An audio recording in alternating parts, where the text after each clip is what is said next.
I'm Dr. Amanda, naturopathic doctor, here on Monday night to chat with you guys to answer any health questions that you may have. So if you're new here, welcome. Be sure to subscribe and join our health community here.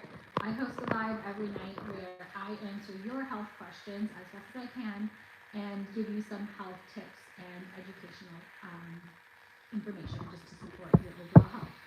So generally how this goes is I just pick a topic. So I'm going to talk a little bit about vitamin D today because I've been getting a lot of questions about vitamin D. So I thought, why not just start it off, talk about vitamin D, and then you guys can ask me whatever questions you had. So yesterday we talked a lot about constipation. We talked about food poisoning. We had some questions about hormone therapy as well, so that's always a good topic. So anything really goes, whatever questions you have, feel free to drop them in the chat, and I will answer them for you. All right, so we're going to talk about vitamin D.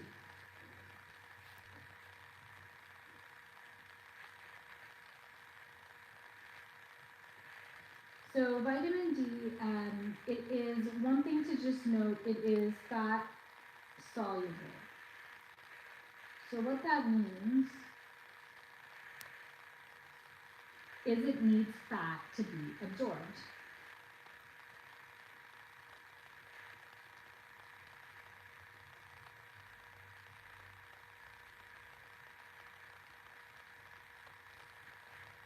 So whenever I'm recommending vitamin D, I always suggest if you're taking the form that's in the capsule form, that form doesn't have a fat with it. So you want to definitely make sure you're having it with a meal that has fat.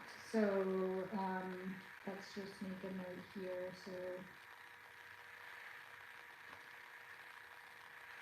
take with meal with fat. So for example, things like avocado, olive oil, nut butters, nuts, all of those have fats in them, can help with absorbing the vitamin D. But the other thing that you could do is you could take it in a soft gel or like the liquid drop form. So a soft gel would be like a gel capsule and it would have some oil in it. So usually something like an olive oil or an MCT oil. So that way it helps with absorbing the vitamin D. Or if you take the little droppers, they're usually oil based. So that's a way of like making sure you are getting it with fat, just in case your meal doesn't have fat or the way your body's absorbing it doesn't work as well. So that's one thing I would definitely recommend, a meal with fat or a soft gel or liquid form, because it's going to be with oil. And then the other thing to keep in mind when it is fat soluble, that just basically means your body can actually store it longer because it's absorbed with the fat, so your body will hold on to it longer, whereas something like a B vitamin, a B12, is water soluble, and your body can just push that through urine more. So that's something to keep in mind. We'll talk a little bit about that. So if anybody's just joining us, hi and welcome. This is Let's Talk Health. I'm Dr. Amanda. This is our live health Q&A. We are here tonight just chatting a little bit about vitamin D, but if you have any questions, feel free to drop them in the chat and I will answer them for you. And if you're new here, be sure to subscribe, like, turn on notifications, and join our health community. Okay, so that's a little bit about what vitamin D is. What does it do? I guess we can talk about that as well. So immune system, so immune support is really important for that. Mood, this is huge. Mood, like a lot of times we hear about seasonal depression. So in the winter we don't get as much vitamin D because there's not enough sunlight, and our mood can decrease. So vitamin D is very important for helping with mood, supporting a good, healthy mood. Honestly, it's really important for so many things. The other thing we can think about is skin. So it's really important for skin health. If you have things like eczema or acne or psoriasis, you want to get your vitamin D levels checked because you could be low in vitamin D. It is really important for supporting skin. Of course, it's important for bones, as we know. very important for bone health. Vitamin D with the combination of magnesium and vitamin K and calcium, really good for your bones. So those are kind of like the main things they can help out with. So much more, hormone health as well, really important for that. Yeah, so that's what I would say are like kind of the top things vitamin D can be beneficial for. So, all right, so if anybody's just joining us, hi and welcome. This is Let's Talk Health. I'm Dr. Amanda. This is our live health Q&A where I answer health questions for you. Every night we do this around this time, 5, 6 Pacific time, so feel free to drop in, make sure you are subscribed and turn on notifications so you get notified when I go live. And then yeah, drop your questions in the chat, I will answer them for you. Like the video, I really appreciate it. I appreciate all you guys subscribing as well. You know, last night we had a really good turnout on the weekend, so I appreciate all of that too. Okay, so I'm just gonna erase this now. So this was, we talked about a little bit about vitamin D, like how to take it, what it's good for. Now let's talk about dosing, because I always get questions about how much vitamin D should I take, and that's such a great question. And that really does depend, but let's just talk a little bit about it. If anybody's watching and you take vitamin D, why don't you let us know a little bit about your experience with vitamin D, how much you take. Yeah.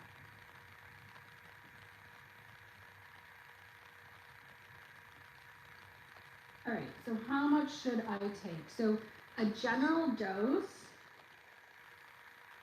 is 2,500 IUs a day. That's kind of just what's recommended by, you know, the Health Center of Disease and NHP. That's just kind of what's recommended for a general dose for adults. For adults, for adults, however you count that. Children, it's less. So we're just talking about adults right now. So that's kind of like your typical dose a day that you'd want to take.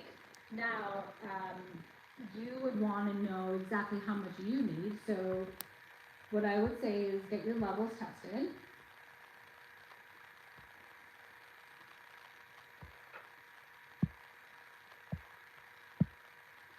That way, this is through blood work.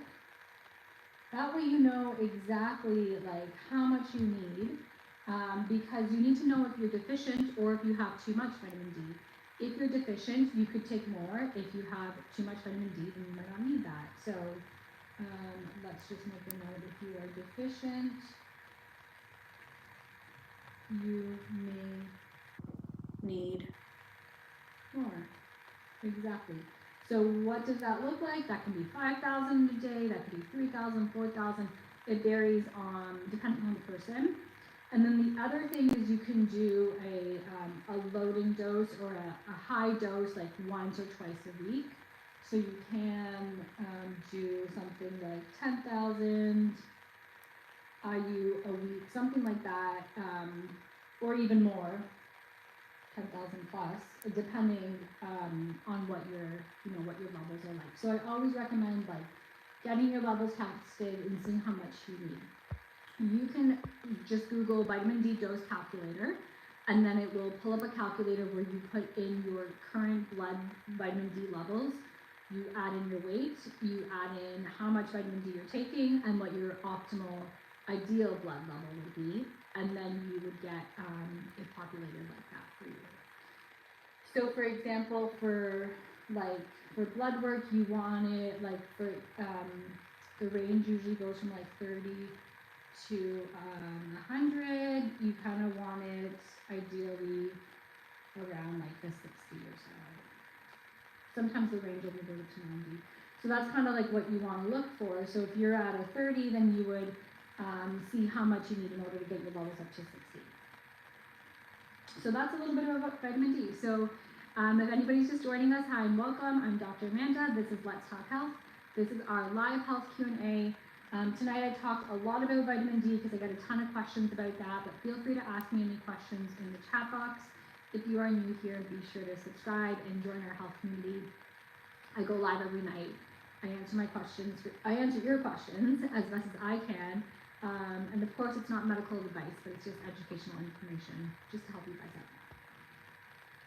Okay. Which oily foods are good without causing acne?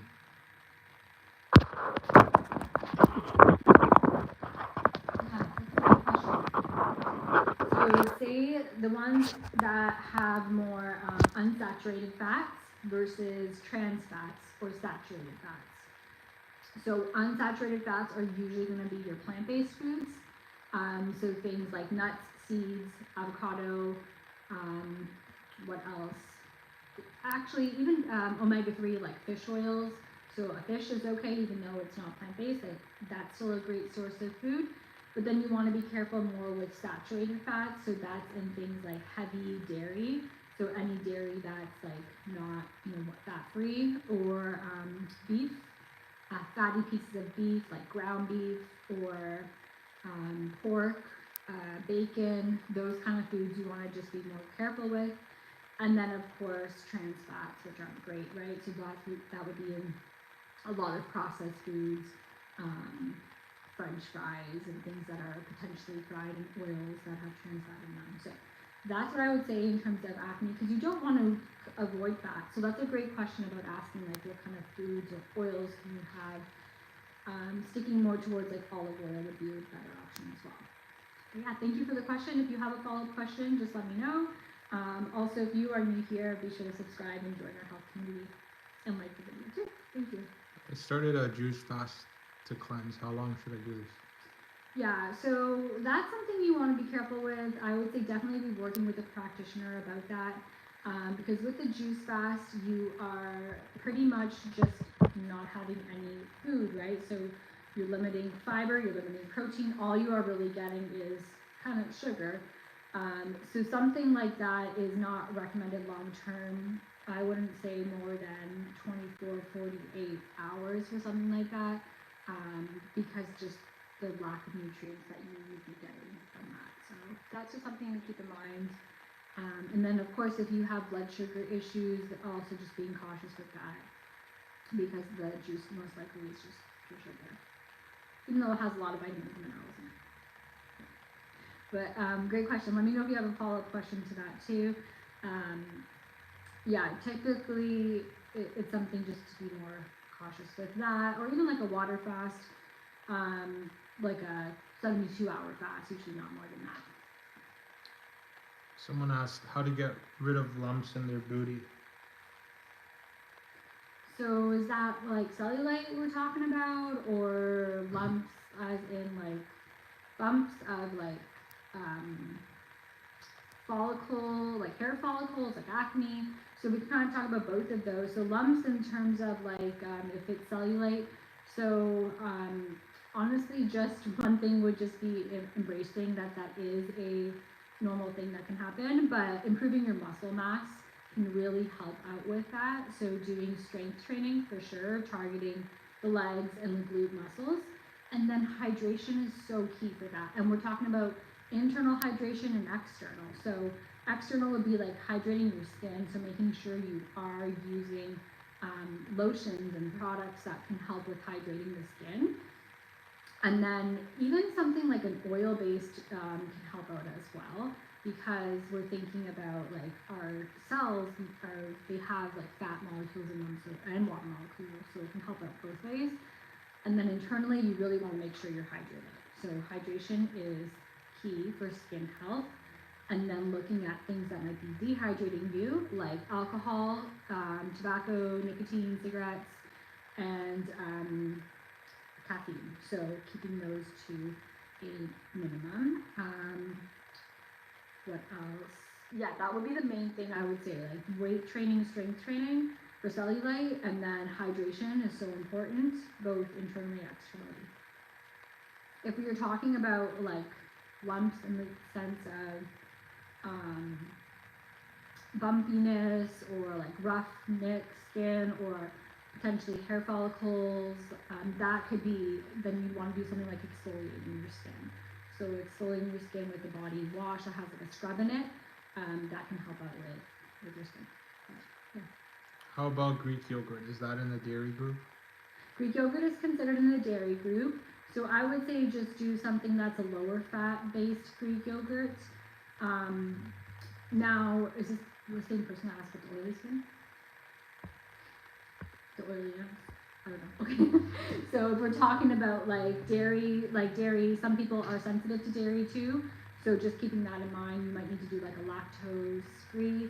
Generally, Greek yogurt though is lower in lactose, so most people do tolerate it better. But yeah, you could still do like a 1 or 2% or a fat free Greek yogurt. Yeah. Okay. An apple a day keeps the doctor away. Is it true? That's so funny. Yeah, so apples are honestly really, really healthy, really nutritious. In terms of like keeping the doctor away, I don't think like an apple is gonna solve all our problems, but I do think it's a good thing to keep in mind in terms of just like having healthy eating habits. So apples are filled with fiber, they're filled with lots of vitamins and minerals. So really good for supporting overall health. So if you're not getting all those nutrients in, having an apple can be very beneficial. Maybe just like thinking to have an apple every day is something that's going to just keep you consistent. So, yeah. Great question. So, okay, so we are going to hang out for a few more minutes. If anybody's just joining us, hi and welcome. This is Let's Talk Health. I'm Dr. Amanda. This is our live health Q&A. Thanks everybody for the questions, and thanks for subscribing and liking the video. I really do appreciate that. We talked a little bit about vitamin D. We've been talking about skin, hormones, but feel free to ask me other questions as well.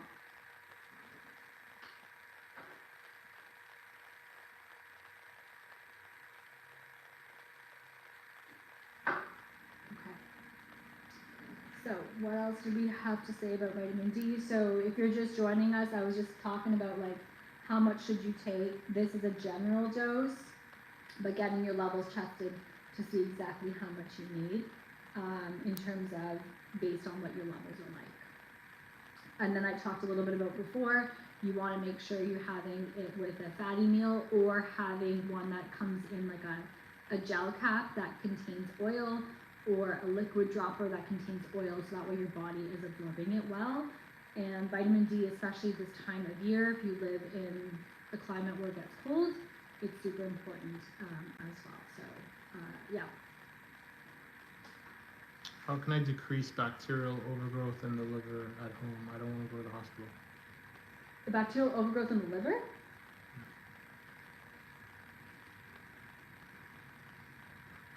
Not really too sure about bacterial overgrowth in the liver. Usually more so happens in your intestines where you have like a large or small bacterial overgrowth. Now, how do you know you have this bacterial overgrowth would be my question. Like, were you diagnosed with it? Because we want to be careful if there is a bacterial overgrowth going on. You don't want to necessarily not go get medical treatment or go to the hospital if that's happening, because then that can lead to more detrimental things. So one thing I would say is, in that case, most likely going to get things checked out by your health provider would be beneficial. But if we're just talking about like antibacterials overall, some things that can be helpful in that sense would be things like probiotic. Because probiotics help with balancing out your good gut bacteria, and that is important for then helping to fight off any bad infections or bacterial infections. So probiotics are super important. Now, of course, there's like antibiotics. So if you do need antibiotics, like you can take them. They are sometimes needed and important. And I always recommend taking a probiotic as well, just to help out with the imbalance that the antibiotics can cause. The other thing I would recommend would be doing something like an microbial herb is what it's kind of called. So it's basically like an antibacterial, antiviral. So there's lots of different ones. Garlic is a really good one. Berberine is another good one too. What else? caprylic acid. And then we got like oil of oregano. All of these are really just general antimicrobials that can help out with balancing out good versus bad bacteria, plus a probiotic. But in your case, I would definitely say, like, if there's something going on with your liver, you definitely want to get that checked out, because you don't want to just brush it aside. Your liver is so important for so many things. So I would highly recommend just making sure you are seeking proper treatment for that. Okay, all right, everyone. So this was Let's Talk Health Live. I do this every night, so be sure to check back.